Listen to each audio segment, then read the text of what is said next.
She's a global strategist, a governance architect, and a sustainability visionary. Dr. Deepa Chandrashekar. So when I stepped in as acting CFO, the company was on the verge of recognizing a significant loss and probably one of the most challenging years in its history. Very well said that it's important to keep in mind that at the end of the day, everyone's on the same team. Transformation happens, or rather real transformation happens, when companies are willing to reinvent its model rather than just upgrading its tool.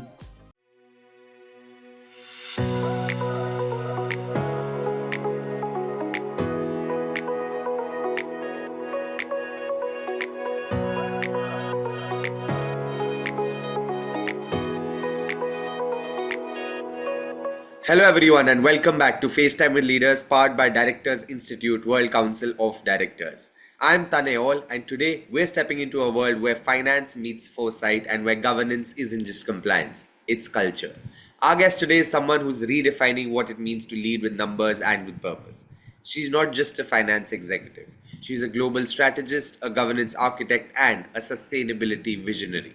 Dr. Deepa Chandrashekar, doctorate in business administration, CPA, FCCA, FIII, and the recipient of the MENA CFO Excellence Award for Women in Finance. Over 3 decades, she's led transformative journeys across Canada, the GCC, and India, steering financial strategy, ESG, risk, and governance for industries as diverse as banking, insurance, shipping, and telecom. From reimagining balance sheets to embedding sustainability in boardroom DNA, Dr. Deepa's career is living proof that finance, when done right, becomes a force for value creation and trust. Dr. Deepa, what an absolute pleasure to have you with us on FaceTime with Leaders, ma'am. Welcome to the show. Thank you, Tanay. The pleasure is all mine, and I'm doing well. I must say, I've been looking forward to being on this platform on FaceTime with leaders, and especially this conversation because it's truly inspiring to exchange ideas with similar like minded people who shape the future of sustainability and governance. So, overall, I'm grateful and I look forward to our dialogue today. Lovely. Ma'am, every leader story has that one golden thread, right? That moment where passion meets purpose. Ma'am, your career spans 3 decades across continents and sectors. So, if you could take us back to where did the journey actually begin? So, Tanay, I would say my journey began when I was in grade 11. I remember walking into the classroom one fine morning and being absorbed fully in giving my first ever accounting examination. A few days later, the exam paper got graded. And when my teacher handed it back to me, she smiled at me and she said, I'm the queen of accounting. I was a bit confused then, but I was also thrilled because I was the only person in the classroom to have scored full marks in that exam. And I would say that single moment, that tiny phrase, planted a seed of what became a lifelong journey for me. And back then, I really didn't know what accounting was all about, but I loved the clarity of it, the way the numbers seemed to tell a story. And I realized then that behind every figure, there was a decision, a purpose, and a story waiting to be understood, basically. And that curiosity led me to places that I never imagined, from those classrooms in India to corporates in Canada and the boardrooms in the Gulf. Every chapter shaped the way I looked at finance, not just as a spreadsheet, but I would say as a language of transformation and trust. Of course, I had my own challenges along the way. As you can imagine, being the only female to have walked into a boardroom advocating governance framework where it barely existed, or even convincing leaders on accountability, is not and stating that accountability is not bureaucracy, that is value creation. Those moments did test me, but it also defended me. And over time, finance evolved for me from managing numbers to shaping narratives of purpose. And looking back, if I think what started as a fascination with numbers became a deeper calling, a belief that finance at its best empowers integrity, inclusion, and innovation. That's what I would say. So that's where it all began, Tanay, when passion quietly met purpose in that classroom all those years ago. Yeah, and I think when you go through it over years, it actually tells you, like you just said, that it's much more than just finance, which Exactly. any stream is, right? When you go into it, spend years, you realize what is the bigger picture and what it actually can do. Ma'am, you've led major financial transformations across industries, but one that really stands out is your time at the General Insurance, where you restructured operations and turned around a $160 million loss into a $75 million profit. Could you please take us back to that moment? Like, what were the biggest challenges you faced walking in, and what decisions, made that turnaround possible? Sure. Tari, thanks for asking that question, first of all, because that chapter in that insurance company actually truly tested all dimensions of my leadership, I must say. So, when I stepped in as acting CFO, the company was on the verge of recognizing a significant loss and probably one of the most challenging years in its history. There was tension everywhere. Board members and senior management were quite anxious, and everyone wanted answers fast. And amidst that pressure, I recall one key issue stood out: construction of a major income generating asset, which was overseas and which was directly owned by an entity on which our company had invested, had completed that year.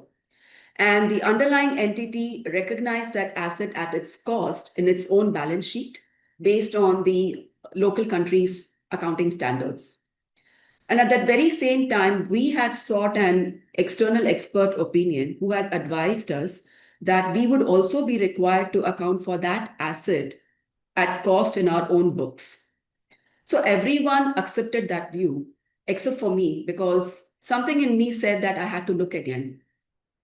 So I did what resilience often requires. So I went back and immersed myself into the relevant accounting standards and got the confirmation that the standards indeed allowed for us to convert the underlying entity's financial statements into IFRS, which is International Financial Reporting Standards. And therefore, we were able to revalue the asset to its market price. I presented my findings to the senior management and auditors, and post rigorous review and also negotiating and obtaining approvals from the board and regulators, we were finally allowed to revalue that asset to its market price and thereby book the difference between the market price and its cost as profit in our own books. So I would say that one technical yet disciplined approach turned the bottom line into a net profit from a net loss. Now, standing by this interpretation wasn't easy because I was obviously challenging an established opinion in a high pressured environment. And I also recall that I felt isolated at moments in that stance. But that's when it reminded me that resilience is all about staying calm under scrutiny, trusting my own preparation, and never compromising on integrity. It reinforced my belief that leadership in finance is about integrity, evidence based decisions, and I think having the courage to do what is right. Very So, well said, ma'am. And resilience is something that probably comes at one in terms of just putting through when problems come in, when issues happen, and you staying by what you think. Because I'm sure, like you said, that there is resilience on the other side also towards what you must be saying. absolutely, absolutely, Tanay. Yeah. So, Ma'am, part of that success came from tough financial calls, from renegotiating debt to cutting excess liabilities and even turning depreciating assets into new revenue streams. Ma'am, when you're in those high stakes discussions with bankers, regulators, board members, what's your mindset like? Like, how do you balance firmness with trust to get everyone on board? so Tanay, when you walk into those high stake meetings, right, be it with board or with regulators or with your own banking partners, one is very quick to realize that it is just not about numbers, but about credibility and confidence. And my mindset was always simple: stay factual, stay calm, and never lose your human connection. So when I was working in the insurance company and in other companies as well, there were moments when we had to renegotiate our debts and restructure our liabilities, especially at times when the company was under real pressure. And in those long meetings, I would say emotions would run high. But I kept reminding myself of a dialogue from one of my favorite movies called The King's Speech, where it stated that courage is not absence of fear, but it is having the courage to go on despite it. And that really resonates with financial leadership because I think behind every negotiation, there is uncertainty. And the goal is not just to win, but to arrive at a right solution behind which everybody can stand by. And then I also used to draw lessons from outside the industry. I remember reading an article when one of the airline companies had repurposed its underlying aircraft assets into a cargo subscription model, thereby turning a sunk cost into a new revenue stream. That inspired me actually to go back and look at our own underutilized assets and find ways to monetize them. And also, what really helped is the cross sector learnings that we come across, like patience from regulatory work, agility from technical projects, and not to miss out on the trust built over a period of years with our banking partners, because those relationships acts as the bridge that allows for tough conversations to become constructive. And I think in the end, I would say balance is all about clarity and respect. So you stay firm in your principle, you be flexible in your processes, and be mindful that every stakeholder wants the same thing, which is stability and value creation. Yeah, very well said. That it's important to keep in mind that at the end of the day, everyone's on the same team. Exactly. Exactly. Yeah. I would agree with that completely, Tane. Ma'am, you've also led a lot of digital transformations from finance systems to ESG reporting platforms, which can be make or break for organizations. What's one lesson you've learned from leading those large scale implementations and how you turn technology from a disruption into a strategic advantage? I would say as a CFO, I never viewed digital transformation as just a technology project, but as a financial and strategy enabler. So when I was working with the insurance company, right, we had gone through a major business transformation. New core systems were implemented, processes standardized, and an online platform was set up for our retail clients. And I think that for a traditional insurance company is a big step forward.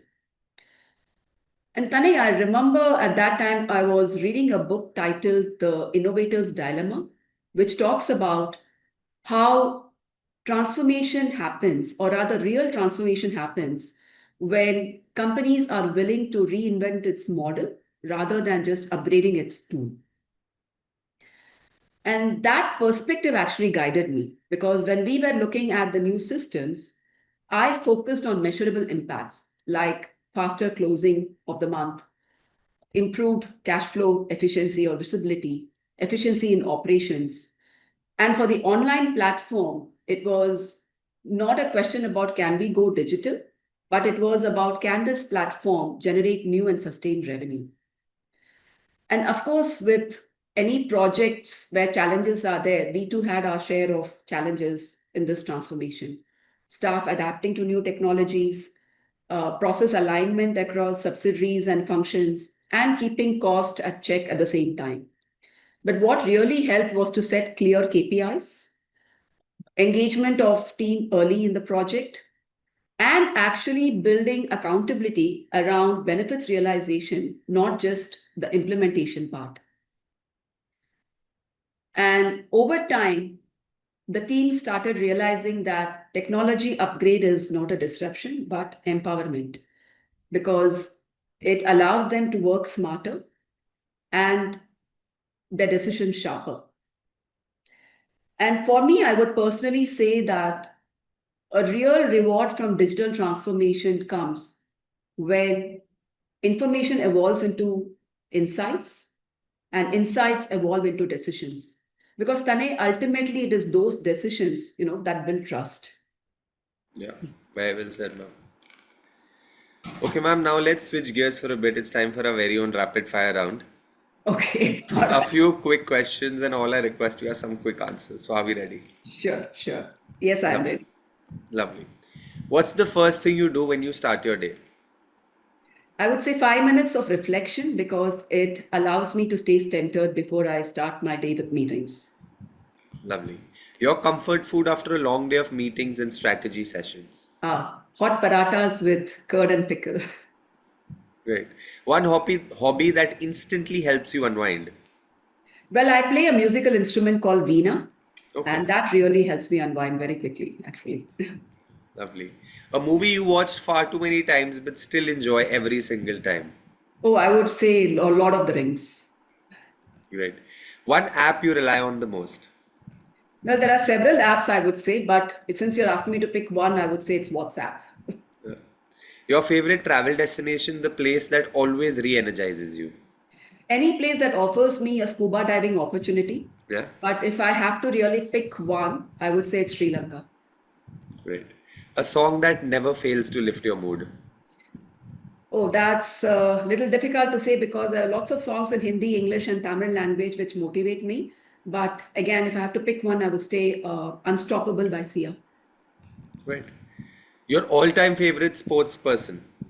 Mahendra Singh Dhoni. One thing still on your bucket list that you're determined to check off. I would love to go on an Alaska cruise to see the Northern Lights. Oh, And if wonderful. I may be allowed to say another bucket list is trekking the Kilimanjaro. Lovely. And finally, if your life had a title, what would it be?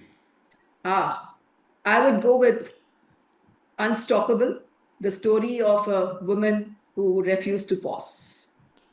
Great, ma'am. Lovely. Thank you so much. That was a rapid fire round. And now back to some slightly more serious questions. Sure.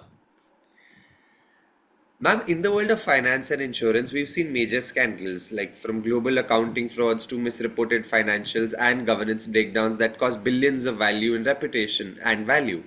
When you look at those episodes, the Enron and Wirecard style collapses, or even regional financial scandals, what do you think they revealed about the gaps in corporate ethics and oversight? And more importantly, what lessons do you believe modern CFOs and board leaders must take from them to prevent history from repeating itself? So, Tanay, I remember clearly the morning the Enron story broke. There was probably stunned silence across boardrooms everywhere. And it reminds us that the first thing that collapses in such scandals is not the balance sheet, but trust. And what fails is not the intelligence, but integrity. Tanay, you see, systems were in existence, policies were in place, but what broke down was culture. And people stopped questioning. And I think that silence became the real liability in itself. And I've had some small instances like that in my own journey. Pressure to close quarter ends stronger, tempted taking shortcuts. And I remember looking at an inconsistency in a report during one quarter end, and I insisted that it gets fixed. Of course, it delayed the results, but at least it maintained the credibility of the company, right? And it is these moments that actually remind you that ethics is not just a theory, but it is a daily practice. And as for modern CFOs and boards, I think the lesson is very clear, in my mind at least, that independence must be real, data should be transparent, and I firmly believe that incentives should be tied to integrity and not just performance. And also, teams should be made to feel safe to speak up because that's where the true governance lies. And thinking about it, I think governance is like an oxygen for an organization. It's invisible when it's in existence, but suffocating when it's lost. And I think as a leader, everyone should ask themselves not just the question of can we do it, but should we do it? And will the decisions we take today stand tall a decade from now? And that's very important for every leader to find themselves in. Yeah, very true. Long-term perspective, and I think ethics and governance is a lot to do about that. Ma'am, you've been a part of Directors Institute, World Council of Directors, which focuses on responsible governance and board leadership. We would love to know what drew you to the institute in the first place, and how has being a part of that global network influenced the way you look at leadership and accountability today. So, Tanay, as you may know, it's just been a few weeks since I joined Directors Institute, World Council of Directors. And in this short time, I felt like I've taken the right step towards my leadership path. And having worked for several years with various senior management and board members, I wanted to deepen my perspective, not as just an advisor, but as a future board member who knows governance inside out. And what drew me to the Directors Institute is like what you had said, is that it's responsible governance and looking at leadership as a stewardship and not just as an authority. And even in the early sessions that I've had, it's been an eye-opener because the Institute is drawing directors from different sectors, culture, and geography. And yet, the question remains universal. How do I lead with integrity? How do I balance risk and responsibility? How do I take decisions that will endure? And even though I've just started my journey, the experience has already expanded in how I think about accountability and purpose. And it has reminded me that governance is not static, but it is something to keep learning, questioning, and refining. And at the end, Tanay, joining the Directors Institute was just not a credential for me, but it was about evolving into the type of leader that would leave a system stronger than how I found it. And that is what drew me to joining the Institute. Lovely, ma'am. Thank you so much for those kind words, ma'am. And what truly stands out is how you've shown that finance, when done with purpose, becomes far more than numbers, right? It becomes a language of trust, discipline, and vision. Like your journey reminds us that great leadership isn't defined by titles or transactions, but by the values that guide every decision, especially when no one is watching. So, thank you so much once again for joining us. Thank you. My pleasure, Tanay. And have a wonderful, wonderful day. You too, ma'am. To everyone listening, if there's one takeaway from this episode, it's this: that success built on ethics is success that endures. I'm Tanayol, and this has been FaceTime with Leaders, powered by Directors Institute World Council of Directors. Until next time, stay curious, keep learning with purpose, and always have fun in your journey. Thank you so much.